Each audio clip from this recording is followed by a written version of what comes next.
উদ্বেগজনক হারে বাড়ছে হামের প্রকোপ। প্রতিদিনই বাড়ছে আক্রান্তের সংখ্যা। হাম ও হামের উপসর্গ নিয়ে একদিনে মারা গেছে আরও ৫ শিশু। একই সময় নতুন করে হামে আক্রান্ত ১২৭ এবং উপসর্গ নিয়ে হাসপাতালে ভর্তি হয়েছে ১,১১৫ জন।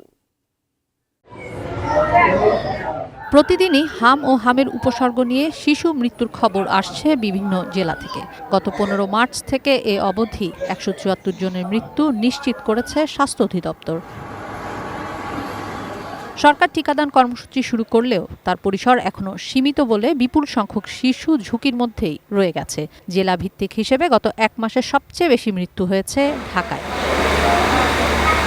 এতদিন ৭ মাস বয়স থেকে শিশুদের হামে আক্রান্ত হওয়ার রেকর্ড থাকলেও এবার সংক্রমণের শিকার হচ্ছে তরুণরাও। গবেষণায় দেখা গেছে আক্রান্তদের অধিকাংশই নেয়নি হামের টিকা। বাবুর বয়স ৫ বছর।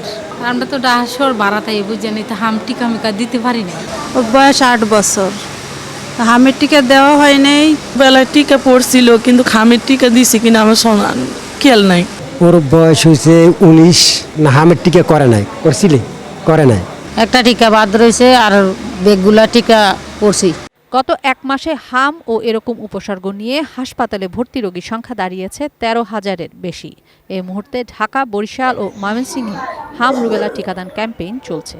২০ এপ্রিল থেকে সারা দেশে এ কর্মসূচি শুরু হবে।